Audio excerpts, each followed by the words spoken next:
What up, everybody? It's Evante here. We're back. I'm a content strategist and a brand strategist. Thank you for watching. Over the last couple of weeks, I've been doing some videos just to explore basic concepts in branding and marketing and why. Eventually, I'll explain why they're important. But right now, we're just defining things. So I've talked about branding, talked about advertising. The last week, we talked about content, what content is, why it exists, and why people like me, content strategists, are a real thing, and why we're not social media managers. Again, shout out social media managers, because could not do what you do. Genuinely could not do what you do. But today we're talking about narratives, and that's something that I find extremely important. So when we're talking about things as a whole, we talk about content really being the heart and the focus of what I talk about, what I focus on. There are two sides that goes in. Number one is brands. It's perception. It's that when you see that content pop up, it's going to make you feel a certain kind of way, and the way that you feel is the brand, right? That could be assuming a message of athletic greatness. We've talked about Nike. It's a brand I'll bring up a lot. It could be Apple and innovation and technology. We'll talk about Apple's brand at some point because I have opinions. But all of these are different brands, and they all communicate a different thing, right? So that's what one way that content does that. We usually see it do that through advertising, which we did a video on that explains that advertising is talking it up, talking about these things to increase that perception, to really drive a point home, to really get someone to do something. That's your advertising. Now, it used to be defined by being paid.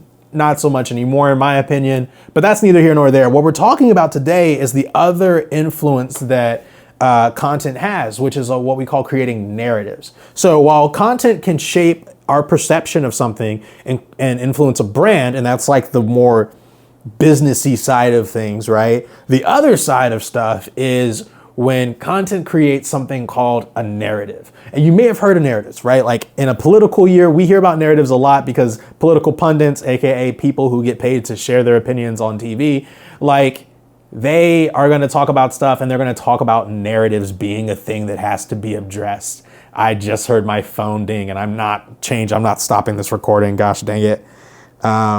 We're silencing. Okay. So yeah, narratives are a bit different. What is a narrative exactly? A narrative is an ongoing conversation that's being had. Now, real talk, what does that actually mean? Really, what a narrative actually is what people are saying, right? So if we were to say that, for example, there's a joke in the Black community about color people time, CP time, if you will. You run it on CP time today.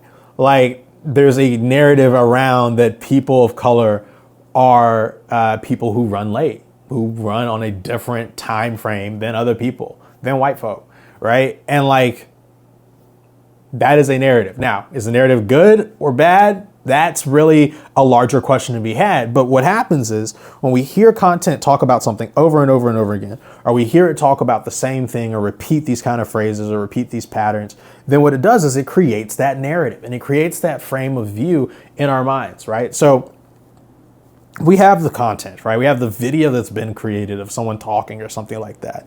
The way that someone then talks about that video is going to be the narrative that gets created. It's going to then, say for a pundit or someone on TV, this is the stuff that they then they say, and they're this is what he said. He said this thing. And this is the conversation. It's this crazy stuff. And those build over time. And when we get to talking about systemic work, narratives are key, right? Because narratives go off of content. They're not based to a piece of video or a headline. It doesn't matter if you're on TikTok or not.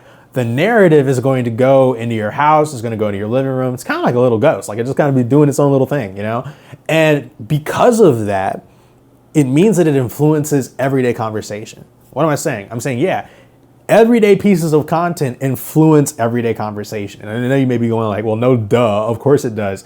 No, but strategically it does, right? Of course, the things that pop up on TikTok, on Twitter are going to be trending, and the things that are trending are going to be talked about at the dinner table, for crying out loud, or wherever people talk about things. I have a dog. I live alone. Do people do dinner table stuff?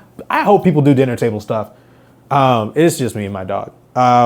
Anyway, that conversation is driven. When we talk about things that are happening in the world right now, right? It's coming not because you were there and you saw it, but because a news article dropped or a video dropped or a notification hit or an article you saw or someone shared you a link or one of these things. And that is now changing how you're seeing and talking about the things that are happening around you.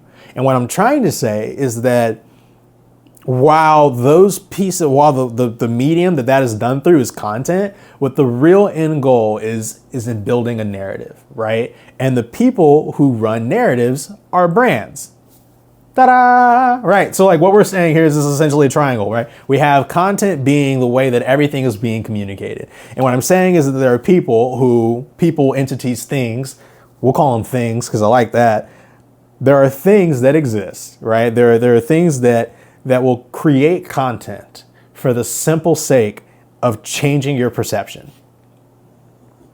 And that can be done for either good or bad. Sometimes we want people to see us in a certain way. There's a reason that like I'm wearing my room looks this way. It's lit this way. I've got an apple. I've got a blue mug. Like there are certain things, and I'll talk about them as I break down what makes a brand, even on a minor level, right? Like I'm not a giant creator. I'm not here to be a giant creator. I'm here to just show you consistency on stuff and show you how these things make a difference, right? When we talk about good composition, when we talk about good lighting, all of those things play into not just what I'm saying and what you're hearing, but how you're taking in this whole situation in this conversation.